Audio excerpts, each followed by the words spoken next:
¿Por qué amor épico? ¿Qué significa el nombre del podcast? ¿Y qué es lo que pretendo con este título? Bueno, la verdad es que esto es algo que está muy cerca de mi corazón, es algo que me entusiasma mucho y quiero tomar este episodio para compartir con ustedes cuál es el significado del nombre del podcast. Hola, mi nombre es Néstor Carrillo. Quiero darte la bienvenida a Amor Épico.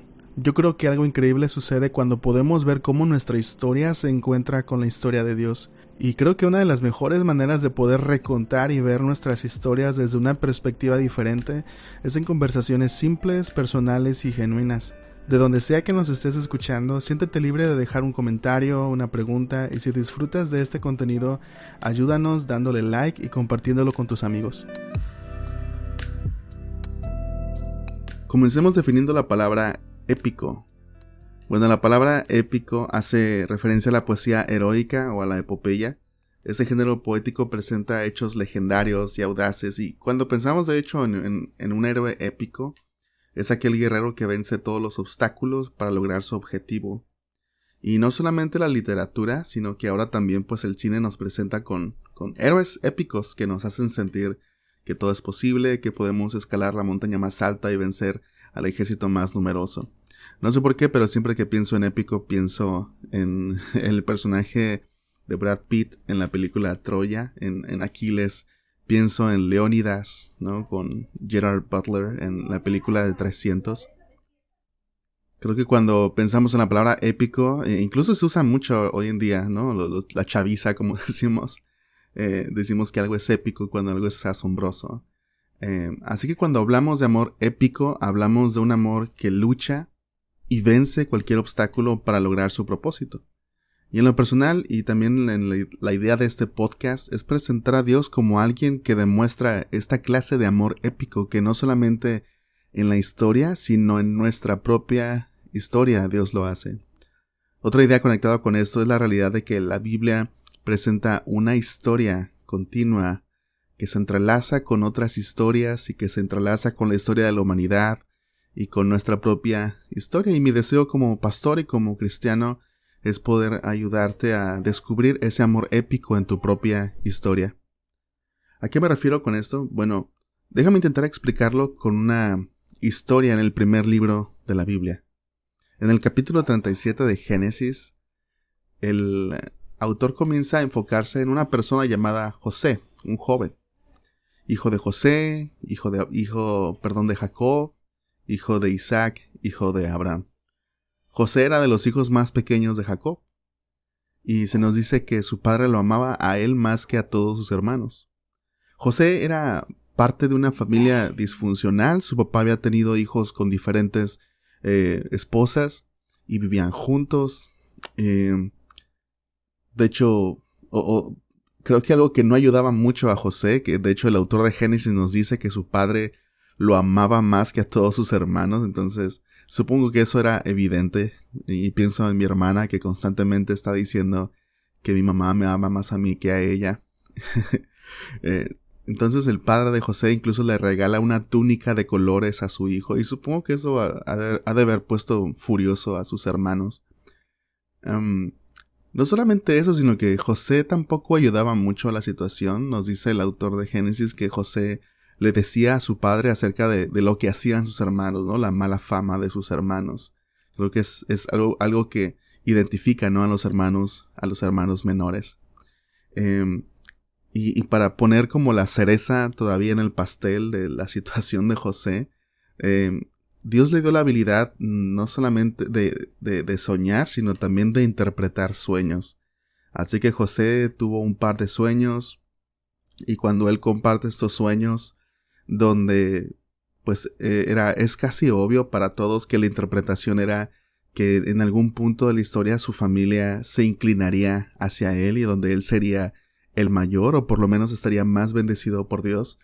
Entonces él comparte esta historia, y obviamente a quien le gusta escuchar una historia así y que la misma persona la cuente, ¿no? Entonces creo que esa fue la cereza en el pastel de la situación de José. Los hermanos de José entonces planean asesinarlo. Pero uno de sus hermanos dice, no hay que matarlo, por lo menos no lo matemos nosotros, simplemente dejémoslo en esta cisterna, en este hueco en el suelo, y pues para que nosotros no tengamos que hacer algo, simplemente lo vamos a dejar ahí, y pues que ahora sí que pues el destino y la vida haga su haga su negocio ahí. Pero otro de sus hermanos dijo, no hay que matarlo. Y uno puede pensar, ok, lo va a salvar, ¿no? Está intercediendo por él. Pero dice, no hay que matarlo, mejor hay que venderlo como esclavo, ¿no? Hay que sacar una ganancia de todo esto. Así que así comienzan las dificultades de José. Y cuando es vendido como esclavo, comienza a trabajar en la casa de un oficial egipcio. El autor es intencional también al decirnos que en diferentes momentos de la historia nos dice, el Señor estaba con José.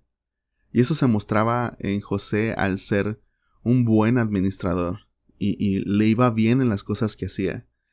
Dios le daba éxito en las cosas que hacía, y creo que nos habla sí de la bendición de Dios, de cómo Dios estaba con José, pero también de cómo José continuó, de cómo José hizo su parte, ¿no? Su confianza estaba en Dios y seguía adelante a pesar de lo trágico de su historia. Cabe señalar que estamos leyendo obviamente un relato contado desde el futuro. Muy probablemente José podía notar que el Señor estaba con él en el presente mientras estaba viviendo todas estas cosas, pero quizás podemos pensar en nuestras vidas, y ¿a poco no es un poco más difícil como darnos cuenta de la presencia de Dios en el presente? O es tal vez a veces un poco más difícil darnos cuenta de lo que Dios está haciendo en el presente, en la vida cotidiana. Porque tal vez Dios no nos dé lo que pedimos o no obra como a nosotros nos gustaría que lo hiciera en el momento en el que estamos esperando algo, tal vez. Y sí podemos pensar, ¿no? A José le estaba yendo bien en su trabajo, Dios le daba éxito en las cosas que hacía, donde lo ponían, pero seguía siendo finalmente un esclavo. Seguía estando en un país extraño, seguía estando lejos de su familia y pues experimentando, supongo, dolor por la pérdida, por la separación y por lo que sus hermanos le hicieron. No es fácil identificar la mano de Dios en el presente muchas veces, especialmente si estamos pasando por muchas dificultades, especialmente si estamos viviendo heridas que nos han ocasionado algunas personas incluso que debieron amarnos y que en vez de eso nos traicionaron. Es entonces difícil poder hacer a un lado tal vez el dolor y poder ver lo que Dios está haciendo en el presente o incluso a través de eso. Es difícil porque es como un dibujo incompleto. Todavía Dios no termina de pintar el cuadro completo y es difícil como ver con el dibujo completo. Solamente vemos líneas y sombras y rayones en la hoja de nuestra vida, porque todavía es un trabajo en proceso. No es fácil entonces identificar la mano de Dios en el presente. Es decir, la capacidad de ver la mano de Dios en nuestra vida cotidiana no sucede de manera automática. Tenemos que ser humildes, tenemos que poner atención y probablemente tenemos que esperar un tiempo. Pero algo de lo que podemos estar seguros es que Dios está trabajando. Dios está haciendo algo. Dios nunca es pasivo. Algo que podemos reconocer del amor épico de Dios es que siempre está en movimiento, siempre está dando pasos, poco a poco, hasta lograr su hazaña, hasta lograr su acto heroico. Tal vez Dios no está haciendo lo que tú piensas o lo que tú esperas que haga en este momento. Tal vez no te dé lo que estás pidiendo hoy. Tal vez parezca que se está tardando mucho o que en ocasiones pareciera que no está haciendo nada. Pero espera. Simplemente espera y confía y ten esperanza y haz tu parte en ese lugar donde estás ahorita, en esa situación en la que estás. Sigue confiando, permanece fiel con lo que Dios ha puesto en tus manos y aunque sea poco, adminístralo bien, úsalo como algo que Dios te está dando y verás que Dios trae sus resultados a su tiempo. Entonces podemos preguntarnos, ¿qué es lo que Dios está haciendo hoy? Tal vez no está haciendo muchas de las cosas que yo esperaría que hiciera, pero la pregunta que podemos hacernos es, qué Dios sí está haciendo hoy. ¿Qué es algo que puedo agradecer hoy? ¿De qué manera inesperada me está bendiciendo Dios? Es decir, ¿de qué manera que tal vez no estoy poniendo atención, de qué manera me está bendiciendo Dios? Y así es como comenzamos a identificar ese amor épico en nuestra historia. La historia de José da un giro inesperado. Cuando la esposa del oficial de egipcio intenta tener relaciones sexuales con él, es decir, la esposa de su jefe intenta tener relaciones sexuales con él, José huye, pero es culpado injustamente por la mujer. Y tengan en cuenta que estoy como tratando de resumir la historia lo más posible, porque esta historia que estoy contando abarca varios capítulos de Génesis, y si tienes oportunidad puedes leer la historia. Te prometo que no te vas a arrepentir al leerla. Entonces José es culpado injustamente por esa mujer, y ahora José se encuentra en la cárcel. Es decir, pasa de ser esclavo a estar en la cárcel. Y estando en la cárcel conoce a dos ex trabajadores de Faraón. Uno es el panadero real y el otro es el jefe de los coperos. Y estando ahí, José interpreta los sueños de ellos. Uno de ellos entonces va a ser ejecutado y otro de ellos va a ser puesto en libertad y va a recuperar su trabajo como jefe de coperos del rey. Y José le dice a este hombre: ¿sabes qué? Cuando esté con el rey, cuéntale acerca de mí. Y otra cosa trágica en la vida de José es que este hombre se olvida de José. Por 2 años se olvidó de José, hasta que Faraón tuvo 2 sueños similares que lo perturban y lo cuenta. Es entonces cuando el copero recuerda a José. Y le dice a Faraón: conozco un hombre que interpreta sueños. Entonces José es llamado, interpreta correctamente los sueños de Faraón acerca de una hambruna que durará 7 años, precedida por un periodo de mucha bendición, que durará también 7 años. Entonces primero 7 años de muy buenas cosechas y después 7 años de hambruna. Y por la sabiduría de José, Faraón lo pone como el administrador de todo su reino.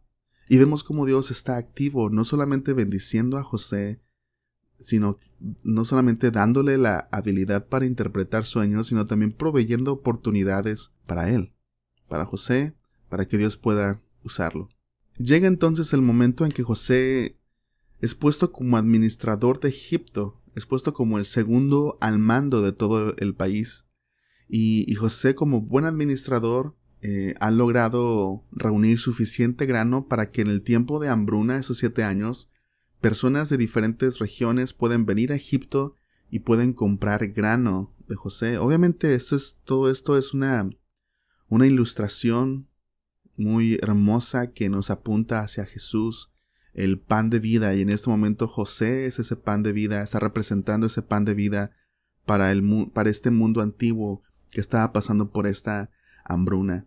Esa es parte de la historia de amor épico, y cómo cuando el amor épico de Dios se entrelaza con nuestra propia historia, podemos reflejar ese amor de Dios y el carácter de Dios y la bendición de Dios a las personas a nuestro alrededor.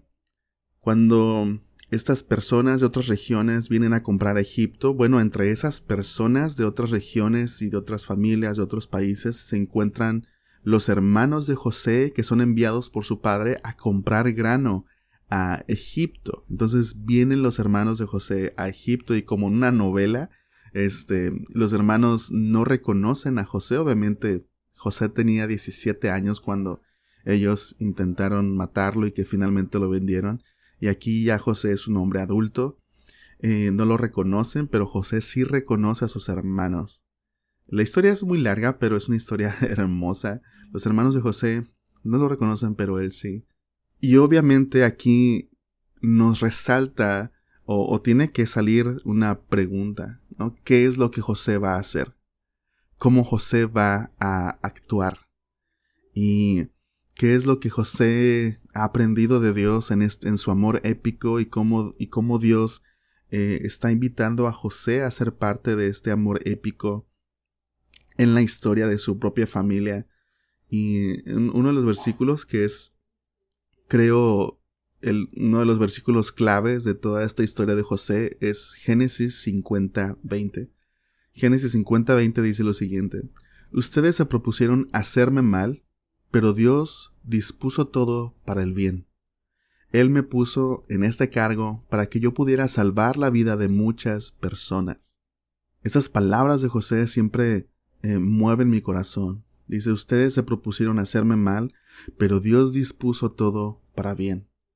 Es decir, las personas pueden proponerse lastimarnos y podemos sufrir heridas, y las personas que nos aman, que tal vez que debieron amarnos y que no nos aman, podemos ver todo esto como cosas dispuestas para nuestro mal, y podremos pensar, ¿algo bueno puede salir de todo esto? Y el amor épico de Dios nos enseña que no hay nada imposible para Dios.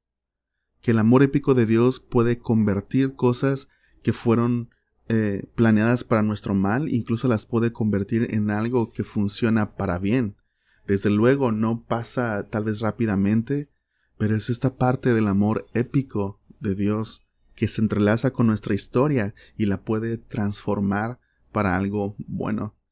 Me encantan las palabras de José, porque él comprendió no solamente, no está pensando de manera individualista como cosas que funcionan para mi bien solamente, sino que José está reconociendo, Dios planeó todo esto para mi bien, pero también para usarme, para bendecir a otros. La cosa con el amor épico de Dios es que no solamente Dios nos invita a experimentarlo, sino que nos invita también a ser parte de ese amor épico hacia otras personas. Nos invita a colaborar con Él en entrelazar este amor épico con la historia de otras personas. José no solamente tenía la autoridad para hacer pagar a sus hermanos.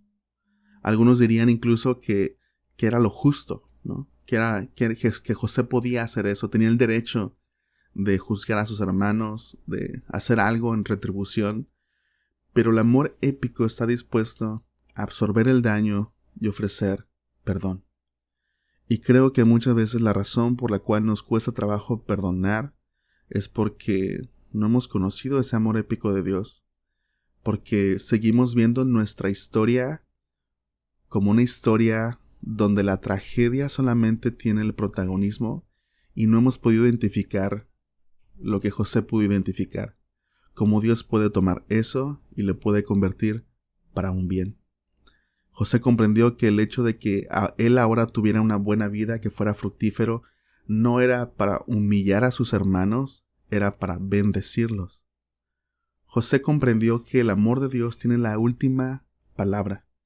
Sus hermanos planearon lo peor para José, querían destruirlo, pero Dios lo convirtió en un plan donde José mismo iba a ser el instrumento para salvar a su familia. Las heridas de José no determinaron sus acciones, y a eso nos referimos con que el amor tiene la última palabra, donde las heridas de nuestro pasado no determinan cómo vamos a vivir nuestro futuro, cómo vamos a vivir nuestras relaciones, sino que es el amor épico de Dios experimentado y comprendido que nos va a permitir poder salir de ese ciclo de herir a otros. Hay una frase muy común, ¿no? La frase es: personas heridas hieren a otras personas. Y es el amor épico de Dios que entra, hace su hazaña, nos salva y nos dice, es posible romper ese ciclo. Tus heridas, la maldad de otros, el pecado de otros hacia ti, tu propio pecado, no tiene que determinar tu futuro. No tiene que determinar tus acciones, tus decisiones, tu falta de perdón. El amor épico se levanta y dice, no, ese ciclo de heridas finaliza aquí. Y yo sé que estás pensando, es que no sabes lo que he vivido, no sabes pues la historia que me ha tocado, las heridas que tengo. Y es cierto, por supuesto que no es sencillo, no es fácil, ni tampoco es algo que tome poco tiempo. En Génesis 41, 50 al 52 encontramos esta breve escena donde José tiene a sus dos hijos y dice así, Génesis 41, 50 al 52. Durante ese tiempo, antes del primer año de hambre, les nacieron dos hijos a José y a su esposa Asenat, hija de Potifera, el sacerdote de On. José llamó a su hijo mayor Manasés porque dijo, Dios me hizo olvidar mis angustias y a todos los de mi familia, de la familia de mi padre. José llamó a su segundo hijo Efraín porque dijo, Dios me hizo fructífero en esta tierra de mi aflicción. Y esa escena siempre se me ha hecho bien interesante. Y yo creo que es la escena que me permite ver el dolor tal vez de José, que tal vez no se nos habla mucho de qué es lo que experimentaba José durante todo este tiempo. Pero aquí nos muestra cómo el dolor es real. La vida es real. Tener una perspectiva de amor épico no significa ser indiferentes o ajenos al dolor. De hecho, creo que personas que deciden vivir este amor épico son personas que experimentan el dolor de una manera profunda, pero no se dejan ser dominados por él. Siempre me rompe el corazón al ver cómo José tiene a su primer hijo y le pone Manasés, Manasés significa que hace olvidar. Y José dice, Dios me hizo olvidar todas mis angustias y a todos los de la familia de mi padre. Y sé que muchas personas pueden sentirse identificadas con José, podemos sentirnos identificados con José, porque creo que muchas de nuestras heridas más profundas son causadas por la familia. Tal vez muchas de las heridas están relacionadas con nuestros padres, con cómo crecimos, cómo fue nuestra relación.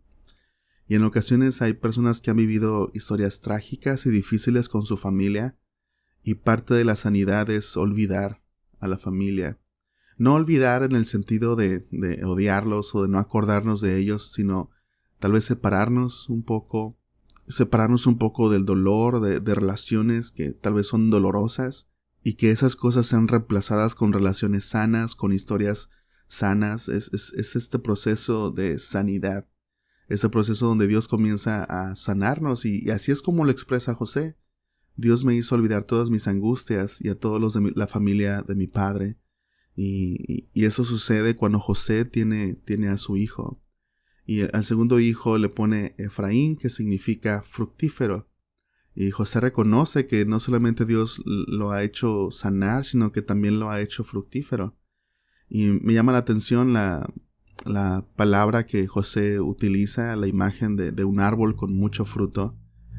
Y me recordó la historia se llama, yo sé que voy a pronunciar el nombre mal, Brandon Heath. No sé realmente si ese sea el nombre.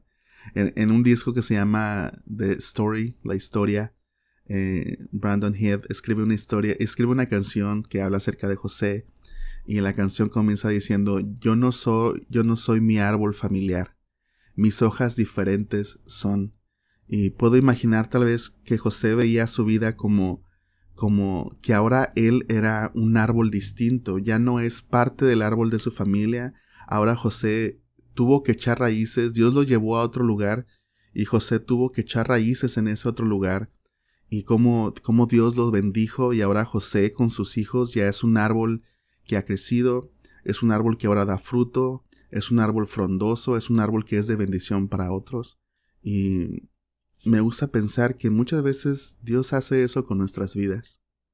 Tal vez nacimos en árboles torcidos, ¿no? El dicho mexicano de árbol que crece torcido jamás su tronco endereza. El amor épico nos habla de una historia distinta. Una historia como la de José, donde sí, él creció en un árbol torcido, en una familia disfuncional. Su papá tenía diferentes esposas, hijos de diferentes esposas. Entre ellos estaba José, y había un ambiente poco tóxico y difícil, y cómo Dios lleva a José a un lugar distinto, a una tierra extraña, y ahí José puede echar raíces, y Dios permite que José pueda ser ahora un árbol que trae cobijo y que trae esperanza a otros. Y no solamente eso, sino que es un árbol fructífero, frondoso, que puede incluso bendecir a la familia de su padre, a este árbol torcido, y puede comenzar algo completamente nuevo. Era necesario que Dios hiciera eso, que hiciera de José un nuevo árbol, porque ahora José podía bendecir a otros, podía ser una sombra, un refugio incluso para su familia. Así como José, Dios desea invitarnos a ver su amor épico y ser parte de su amor épico hacia otros. Una vez más, el amor de Dios tiene la última palabra. Yo creo, de manera personal, que nuestras historias están entrelazadas con este amor épico de Dios, y que si pudiéramos juntos caminar y ayudarnos a ver ese amor épico y qué es lo que Dios está haciendo y en qué etapa nos encontramos, podemos encontrar esperanza para caminar con Dios en el presente hacia un futuro brillante. Cada uno de nosotros nos encontramos en distintas etapas en esta historia de Dios, en esta historia con Dios. Quizás estamos atravesando la etapa del dolor, de las heridas, donde tal vez estamos todavía experimentando angustias, dificultades, relaciones difíciles, falta de amor, falta de atención. Tal vez nos encontramos en la etapa de la sanidad, donde Dios tal vez nos está llevando a otro lugar para sanar, echar nuevas raíces. Tal vez Dios quiere comenzar a hacer algo nuevo en nosotros, nos está invitando a ser valientes y a dejar que Él nos sane.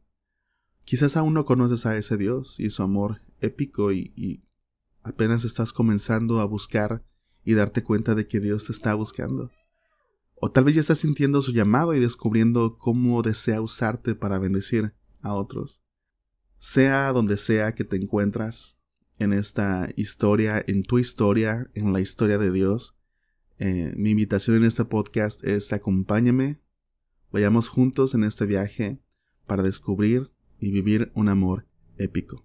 Habiendo dicho esto, me despido. Espero que podamos seguir platicando, seguir conversando y poder estar platicando con algunas otras personas y ver diferentes ejemplos de amor épico, no solamente en la Biblia, sino también en la vida de algunos invitados. Así que nos vemos en la próxima.